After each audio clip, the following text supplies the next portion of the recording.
What's up, everyone? Welcome back to another review, and this time we're taking a look at Scout's Guide to a Zombie Apocalypse, directed by Christopher Landon. The overall premise of the movie is right in the title. It's basically Boy Scouts taking on zombies. That's pretty much what this movie is, and, well, I don't really have a whole lot to say. I'm just going to say this. This was an entertainingly stupid movie. I got a lot of kicks out of Scouts versus Zombies. I think this movie tries to be a little bit like Zombieland, in which it tries to have like these a quirky premise to it. But Zombieland is better because the characters in Zombieland are just more charismatic than the characters in this movie. Not to say that the three leads in this movie are not good, because I thought the best parts of this movie are the Scouts and their camaraderie and chemistry with each other. I just think Zombieland has an overall better story to it, and overall did a much better job at fleshing out those characters than this movie did with its characters. But as an overall entertaining, silly movie, you're gonna get some kicks out of it. Now, did Christopher Landon use the premise to his advantage? In some areas, yes. In other areas, no. It kind of takes a while. It takes a very long time to get to the good part, which is the Boy Scouts using their knowledge to take on the zombies. You don't see it until like the last 10 minutes where they're saving a bunch of kids from a rave.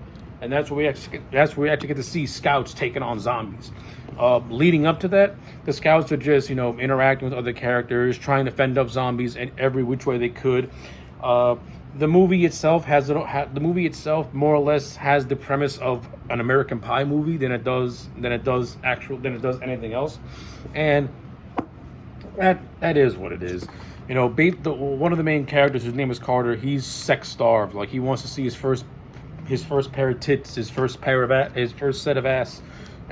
He's basically any character from American Pie. And then you have his friends Ben and Augie, who are more straight laced.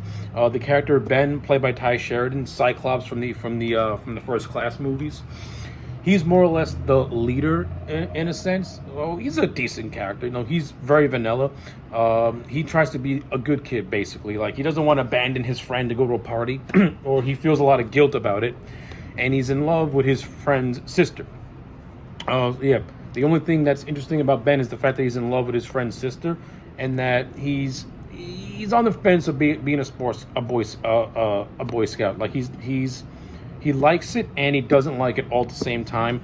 Meanwhile, his friend Carter, he's ready to shed it all away to try and be one of the popular kids. And their friend Augie has fully embraced being a scout, to the point where he's about to get this thing called a Condor badge, which I'm assuming is the highest thing you can get in the Boy Scouts. At least they all have their distinct personalities, so you can tell which one is who.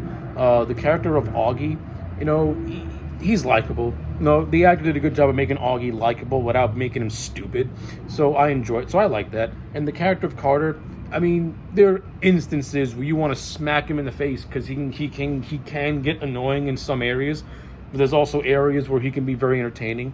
I'll say this: Carter and Ben have these two characters. They do got good chemistry on screen, and I do buy them as friends. I buy the whole trio as friends.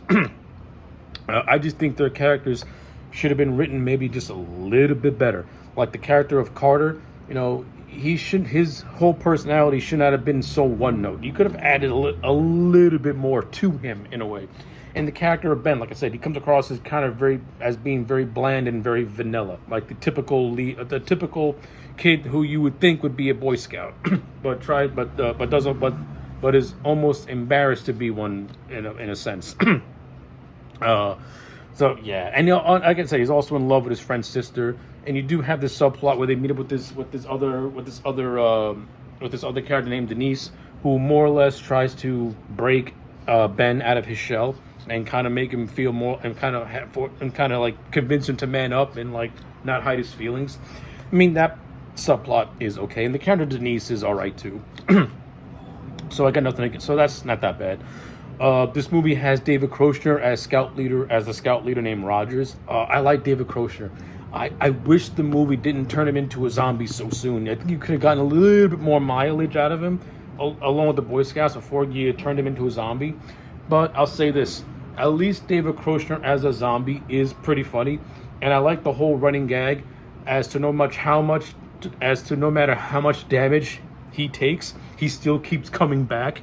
Like that joke never got boring to me. It always got funny, and I like the payoff at the end, where the scouts like basically explode, or where he gets exploded by a grenade after the scouts save everyone from the rave party.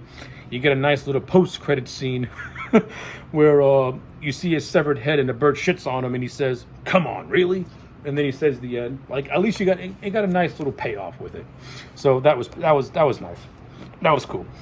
Speaking of the zombies, the zombies in this movie, they're okay. They're just a typical zombies. There's nothing really all that interesting or creative about them. There's one scene in this movie where the scouts are singing Britney Spears to one of the zombies, and the zombies starts to sing along with them. That one scene should have been that one scene should have pretty much described all these zombies in a nutshell if this script would have gotten maybe fleshed out more.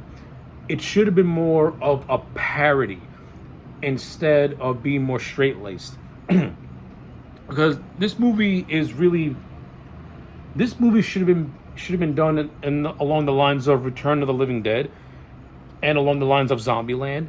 But instead, I think this movie maybe plays it maybe a little bit too straight, and it should have been a little bit more wackier.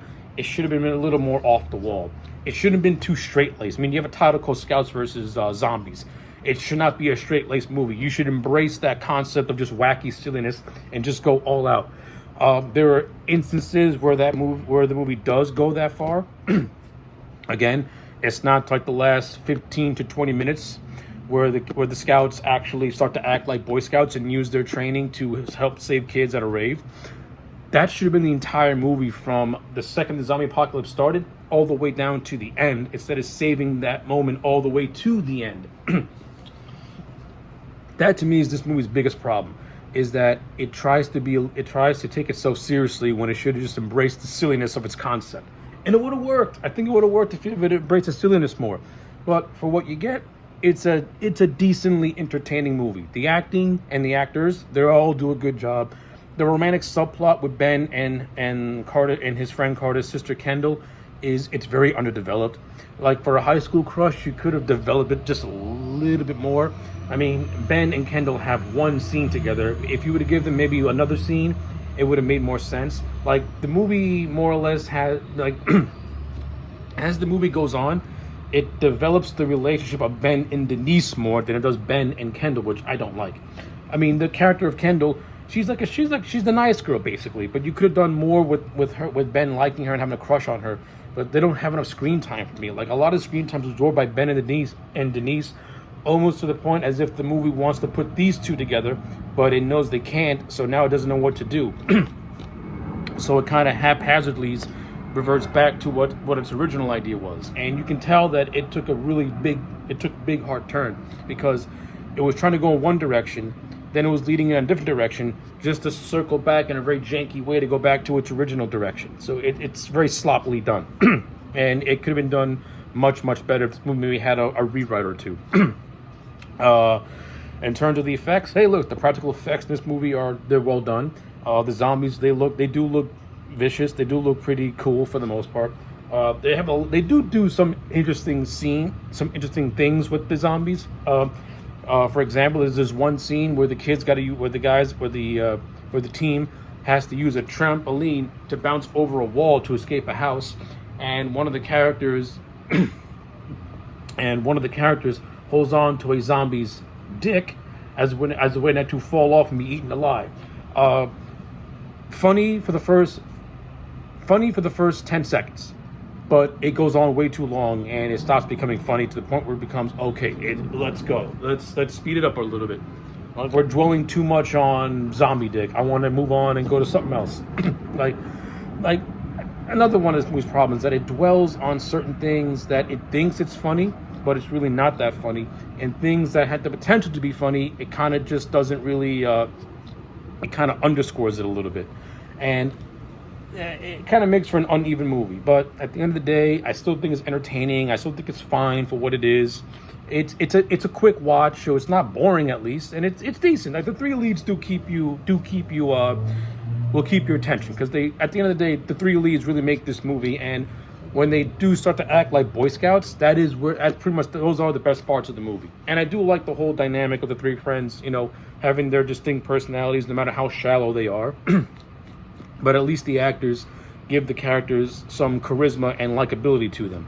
So, yeah, that is what it is. And I do think the plot of Carter and Ben not wanting to be Boy Scouts should have been played out a little bit more, especially with the character of Augie. That's just me personally. I think you could have gotten a little bit more mileage out of Augie being a third wheel in the friendship before you get to them, their Avengers moment, and them circling around as the best friends that they are. But yeah, it is what it is. It was done the way it was done, and it for the most part it was fine. So yeah, overall grade for a Scout's Guide to Surviving a Zombie Apocalypse is a 5 out of 10. It's decent, middle of the road. Could have been better, but it also could have been much, much worse. It tries to be like Zombieland, but it just needed to have some more polish to it. So yeah, those are my thoughts. Let me know yours in the comment sections down below. Like the video and subscribe, and I'll check you back next time for more.